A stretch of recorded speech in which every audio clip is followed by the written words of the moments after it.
प्रश्नावली 7.2 का ये दूसरा वीडियो, चूँकि पहले वीडियो में उतना आया नहीं था तो देखते हैं। माना फिर से सुनिए, क्वेश्चन पूछ रहा है वह अनुपात ज्ञात कीजिए, यानी M1 M2 पूछ रहा है आपसे, ठीक है। ज्ञात कीजिए जिसमें बिंदुओं ए का निर्देशांक आपको दे दिया, a, -5 और बिंदु बी यानी जिसका निर्देशांक -4, 5 को मिलाने वाले रेखाखंड x अक्ष से विभाजित होता है, ठीक है। यानी आपको वो क्या करेगा, x अक्ष से काटेगा, ठीक है। अभी जैसे मान लीजिए, है ना, x अक्ष पे, तो अब x अक्ष पे रहेगा तो x के लिए तो मान होगा, y के लिए कुछ नहीं होता, ठीक है। अब हम मान लेते हैं, कह रहा है माना वह बिंदु, ठीक है, P, है ना, बिंदु A जिसका निर्देशांक a, -5 तथा बिंदु B यानी -4, 5 को मिलाने वाले रेखाखंड को M1 तथा M2 के अनुपात में विभाजित करता है, ठीक है। इस प्रकार अब हम जैसे M1 M2 का मान लिया, अब x1 क्या होगा, सीधा सीधा बात, एक x2 आपका y2 सॉरी क्या बोलते हैं, x1 आपका 1 हो गया और y1 हो गया आपका -5, ऐसा x2 हो गया -4 और y2 आपका हो गया केवल 5, ठीक है। अब भाई चूंकि देखो ध्यान से सुनिएगा, चूंकि बिंदु जो P है, ठीक है, वो ए बी को x अक्ष पर काटती है, ठीक है। मान लीजिए A पॉइंट ये है और ये B पॉइंट, ठीक, तो वो कहाँ काट रहा है, x अक्ष पे, ठीक है, ये जो P पॉइंट है ना। तो अब ऐसे में कह रहा चूँकि बिंदु P A और B को x अक्ष पर विभाजित कर रहा है, ठीक है, तो इसलिए यानी P बिंदु का y के लिए मान जो होगा वो 0 होगा। क्यों 0 होगा, ना तो भाई ऊपर गया, ठीक है, ना ऊपर गया ये बिंदु P और ना तो नीचे गया। तो जब ऊपर जाता तो y के लिए मान प्लस में आने लगता, +1 2 3 4, और नीचे जाता तो -1 2 3 4 5। लेकिन जब ना नीचे गया ना ऊपर गया, तो यानी क्या, एकदम बीच में रहा, ठीक है, यानी x अक्ष पे रहा, ठीक है। तो ऐसे में ना तो पॉजिटिव गया ना निगेटिव, यानी कि हाँ हो गया 0 पे हो गया, तो यानी y का मान आपको 0 होगा, ठीक है, यानी y के लिए आपको मान 0 लेगा। इस प्रकार से हम कह सकते हैं कि P बिंदु का निर्देशांक x, 0, यानी x के लिए कुछ तो मान होगा लेकिन y के लिए एकदम 0 होगा, ठीक है। अब ऐसे में अब क्या करेंगे हम, अभी खत्म नहीं हुआ, फिर तब विभाजन सूत्र से, ठीक है। यहाँ पर देखिए P x, y, भाई पहले दिखाएंगे आप ना, बाद में y का मान सुन लीजिएगा, ठीक है। और सूत्र वही है M1 x2 प्लस, ठीक है, ऐसे। अब P x के लिए मान है, y के लिए 0 है, ठीक है। अब मान रख दीजिए M1 M2 का मान आपको पता नहीं है, ठीक है, और बाकी x1 x2 x1 अपान M1 प्लस M2, ऐसे y1 y2 y1 का मान रखा गया, ठीक है, कैलकुलेशन किया। अच्छा अब एक बात और, हमको x से इसको तुलना कराना है और 0 को इनसे, यानी x वाला पहले वाले से और y वाले को, ठीक है, 0 से तुलना कराना है। तो हम पहले y वाला का 0 से तुलना करा लेते हैं, ठीक है, यानी ये वाले को हम 0 से तुलना करें, जिससे कि हमको M1 M2 का कुछ एग्जैक्ट मान पता चल जाए, ठीक है ना, या कुछ थोड़ा सा आसान मिल जाएगा आपको, नहीं तो अभी x भी रहेगा तो काफ़ी ज़्यादा बड़ा हो जाएगा, ठीक है। तो हम सबसे पहले y वाले का तुलना कराते हैं 0 से, ठीक है। तो अब ऐसे में आपका 0 बराबर किसके, M1 5 प्लस M2 मल्टीप्लाई -5, ठीक है, अपान M1 प्लस M2। अब हम क्रॉस मल्टीप्लाई कराएंगे M1 प्लस M2 का 0 से, तो भाई 0 से जब गुणा कराओगे तो टोटल 0। अच्छा उधर क्या बचा है आपके पास, 5M1 माइनस 5M2, ठीक है।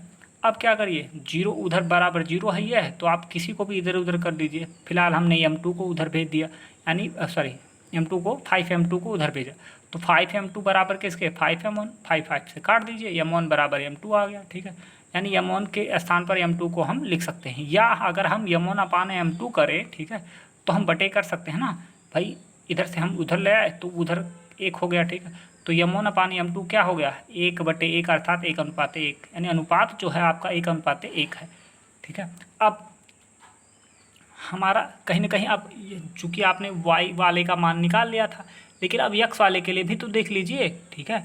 अब क्या करेंगे, x वाला इनसे तुलना कराएंगे, तो x बराबर देखो हमने लिख दिया M1 -4 प्लस M2 मल्टीप्लाई 1 अपान M1 प्लस M2। अब x का मान लीजिए आप अभी, अच्छा एक बात और है, जब इनको थोड़ा सा और सॉल्व करेंगे तो ये हो जाएगा -4M1 और ये हो जाएगा M2, और ये तो नीचे वैसे वैसे रहेगा। अब आपको क्या करना है, जहाँ जहाँ M2 है, ठीक है, वहाँ क्या ले लेना है M1। क्यों, क्योंकि भाई देखो आपने लिखा है M1 बराबर M2, जहाँ जहाँ m2 है वहाँ m1 लिख सकते हैं। और अगर आप लेना चाहे तो भाई जहाँ जहाँ m1 है वहाँ m2 ले लीजिए, क्या करें, किसी को भी किसी के स्थान पर लिख सकते हैं। लेकिन अगर m2 ले रहे हैं तो m2 सब जहाँ होना चाहिए, ठीक है। और m1 अगर है तो m1 ही सब जहाँ। तो यहाँ फिलहाल m2 के स्थान पर हमने m1 लिख दिया, ठीक है, क्योंकि भाई m1 बराबर m2 के आपने पहले से ऊपर से प्रूव किया, ठीक है। अब इस तरह से आपका देखिए -4m1 और +m1 और नीचे है क्या m1 + m1, तो -4m1 और +m1 तो -3m1 हो गया, ठीक है। और नीचे आपका कितना हो गया m1 + m1 तो यानी हो गया 2m1। अब हम m1 काट देंगे तो क्या हो गया, x का मान हो गया -3/2, अर्थात x का मान भी पूछा था तो ऐसे में x का मान -3/2 और उस जो हमारा उस बिंदु का निर्देशांक हमको जो हम पता करना था वो x का मान 0 था ना, तो उसको हमारा क्या हो गया एक्चुअल में वो -3, 0, यानी x के लिए मान है -3/2 और y के लिए आपका मान तो 0 ही है। और अनुपात पूछा था तो m1/m2 का अनुपात 1/1 का है, ठीक है। बस यही है। छठा क्वेश्चन देखते हैं। कहा यदि देखो अब ये आपका समांतर चतुर्भुज है, ठीक है, उसके चारों शीर्षों के निर्देशांक दे दिए आपको, देखो 1 2 3 4, इसमें x और y अननोन है, ठीक है, अभी आपको पता करना है, ठीक है। तो कह रहा है कि x और y के मान निकालिए। तो हम क्या कर लेते हैं, मान लेते हैं जो समांतर चतुर्भुज के शीर्ष हैं वो a b c तथा d है, क्रमशः उनके निर्देशांक दिए गए हैं, ठीक है। तो अब हम क्या करेंगे, हमको कहीं ना कहीं इनका x और y का मान निकालो। तो x और y का मान निकलेगा कब, अब अगर हम देखें तो ये भी एक विकर्ण है AC और एक विकर्ण है BD। हमको ये पता है कि अगर हम देखें समांतर चतुर्भुज का हमारा नियम कहता है, हम जानते हैं कि समांतर चतुर्भुज के विकर्ण एक दूसरे को, यानी जो वो विकर्ण होते हैं एक दूसरे को समविभाजित करते हैं, यानी आपका AP की लंबाई CP के लंबाई के बराबर, यानी P पॉइंट AC का मध्य बिंदु है। ऐसे ही आपका BP और DP दोनों बराबर होंगे और ऐसे में इसका मतलब है कि आपका BD का जो मध्य बिंदु है P है, तो इसका मतलब AC का भी मध्य बिंदु P और BD का भी मध्य बिंदु P है। तो इस हिसाब से अगर हम देखें तो भाई अच्छा एक बिंदु का निर्देशांक एक ही होना चाहिए ना, ठीक है, यानी x और y के लिए एक ही मान होना चाहिए ना कि अलग अलग, ठीक है। अलग अलग मतलब क्या, x का एक मान हो और y का एक मान हो, ठीक है ना। तो अब ये नहीं कि AC के लिए कुछ P का मान निर्देशांक कुछ और BD के लिए कुछ और निर्देशांक नहीं।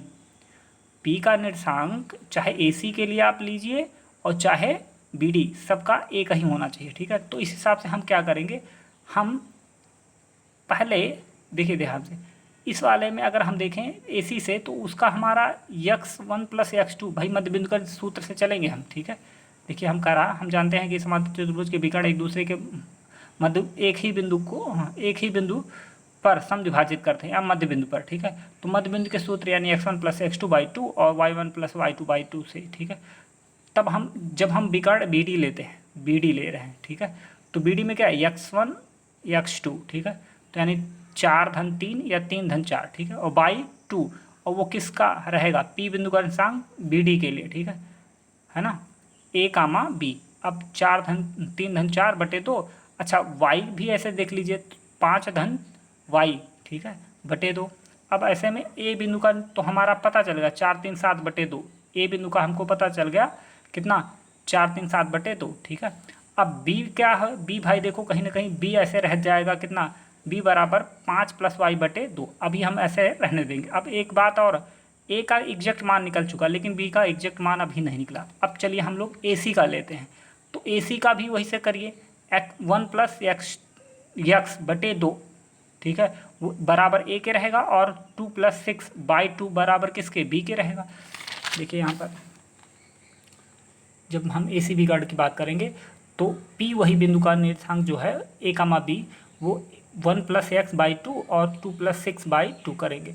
तो जब A का इनसे तुलना कराएंगे तो ऐसे रहने दीजिए, ठीक है, और B का तुलना इनसे कराएंगे यानी कितना 6 2 8 8/2 यानी कितना 4, यानी B बराबर किसके 4 के। अब जब B का मान आपको 4 पता चल गया, ठीक है ना। अच्छा एक बात और है, चूँकि यहाँ पर देखो A का जो मान निकला, सुनिए A का जो मान निकला 1 + x/2, तो इसे रहने दीजिए, या x + 1/2 एक ही बात है, ठीक है।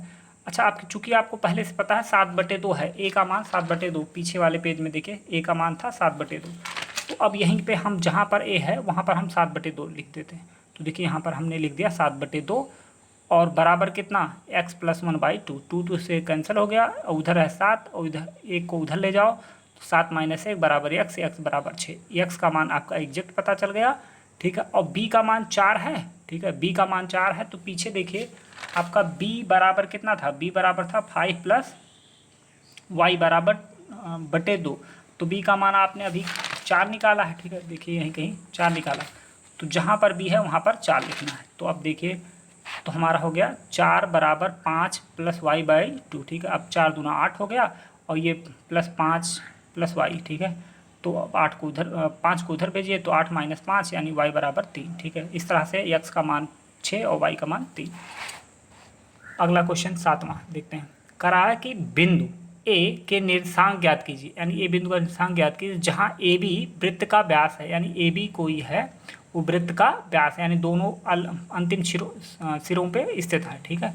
करा कि हाँ व्यास है जिसका केंद्र, अच्छा मध्य बिंदु आपका दे दिया, यानी वृत्त का केंद्र आपको 2, -3 दे दिया, ठीक है। और साथ में बी बिंदु का निर्देशांक भी दे दिया 1, 4 दे दिया। अब आपको ए बिंदु का निर्देशांक पूछना है।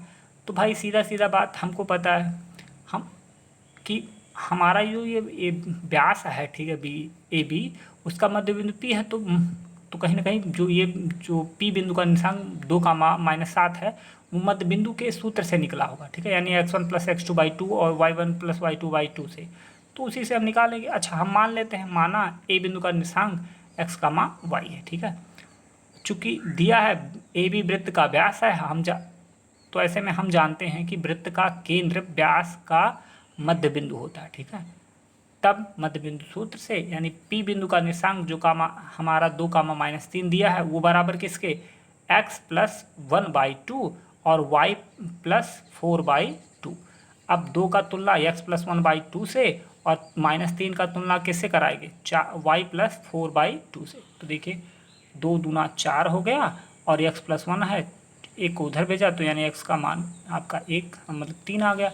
ऐसे ये 2 आपका 2 का गुणा -3 से तो -6 और y + 4 है, 4 को उधर भेजा तो यानी y का मान -10। इस तरह से हम कह सकते हैं कि ए बिंदु का निर्देशांक क्या x के लिए आपका 3 है, y के लिए -10, तो यानी ए बिंदु का निर्देशांक 3 का मान -10।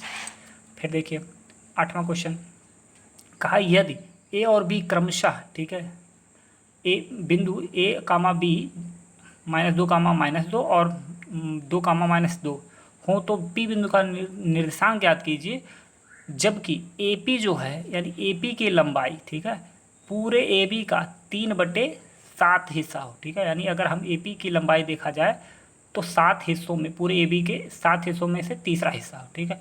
तो ऐसे में रेखाखंड पी रेखाखंड, अच्छा कह रहा है जो पी बिंदु होगा वो रेखाखंड पे स्थित होगा। हमको निकालना क्या है, पी बिंदु का निर्देशांक निकालना, इस बिंदु का निर्देशांक निकालना है जो कि किसी अनुपात में इसको विभाजित कर रहा है, ठीक। तो अब चूंकि हमको देखो दिया क्या है, कह रहा है कि अगर ए पी, ध्यान सुनिएगा, ए पी बराबर 3/7 ए बी के। अब आपको पता होना चाहिए भैया पूरा अगर हम देखें ए बी तो वो किससे मिलकर बना है, पूरा ए बी हमारा ए पी + बी पी जोड़ दें अगर हम तो पूरा ए बी मिल जाएगा, सही है ना। तो हम ए पी + बी पी बराबर ए बी लिख दिया हमने। अच्छा ए पी का मान आपको दिया था 3/7 ए बी, तो हमने लिख दिया ए पी के स्थान पर 3/7 ए बी और प्लस बी पी बराबर किसके ए बी। अब बी पी का मान निकालिए तो आप क्या करिए 3/7 ए बी को उस तरफ भेज दीजिए, ठीक है। तो आपका देखिए यहाँ पर ये हो जाएगा 3/7 A B plus B P बराबर ए बी, 3/7 ए बी को उधर भेजा तो हमारा क्या हो गया बी पी बराबर ए बी -3/7 ए बी। अब एलसीएम से निकाला तो हमारा हो गया कितना, मतलब ऐसे कैलकुलेशन किया तो 4/7 ए बी हो गया, ठीक है। यानी बी पी बराबर कितना 4/7। अगर हम ए पी और बी पी का अनुपात निकालें भाई, चूँकि हमको अनुपात की आवश्यकता है M1 M2 की, ठीक है। तो ए पी का जो मान था, ए पी का मान था कितना ए पी का मान था 3/7 ए बी, ठीक है।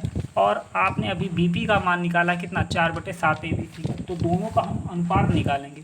तो हम A P upon B P करेंगे। तो ए पी कितना है 3/7 ए बी, और बी पी कितना है 4/7 ए बी। ए बी से कैंसिल हो गया, 7 से कैंसिल हो गया, 3/4 बचेगा। ठीक है, देखो यहाँ पे हमने काट के दिखा दिया।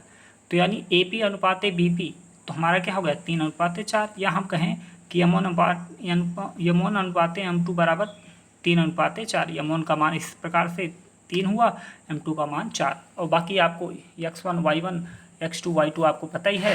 फिर ऐसे में पी बिंदु का निर्देशांक जानने के लिए विभाजन बिंदु का सूत्र रखेंगे, आपका सब वही कैलकुलेशन होके लास्ट टाइम आपका पी बिंदु का निर्देशांक निकल के आया। क्या आया?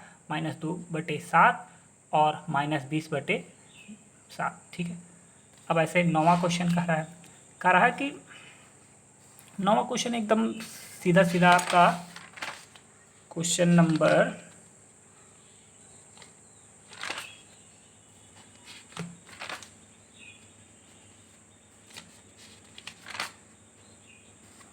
2 के तरह है। ठीक है, जैसे इसमें 3 भाग में विभाजित करा, उसमें 4 भागों में बांटना है। ठीक है, बस वैसे है, कोई बहुत विशेष नहीं है ना। चौथा क्वेश्चन आप देख लीजिए, अगर देख लेंगे सही से, मतलब जो हमने नोट्स बनाया वो आप समझ जाएंगे। ठीक है, अब सीधा सीधा हम चलते हैं 10वां क्वेश्चन के पास।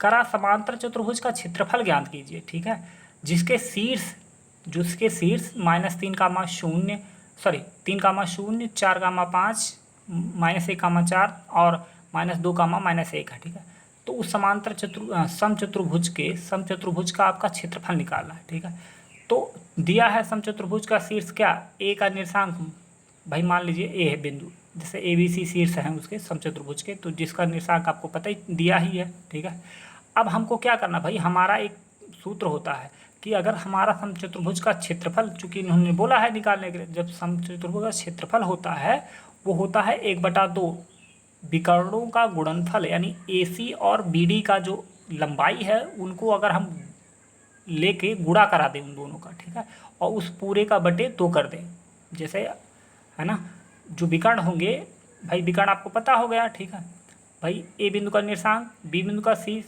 डी का पता है आपको, तो AC का बीच की दूरी निकाल लीजिए, यानी विकर्ण की लंबाई निकल जाएगी। ऐसे BD के बीच की दूरी निकाल दीजिए, यानी दूसरे विकर्ण की लंबाई निकल जाएगी।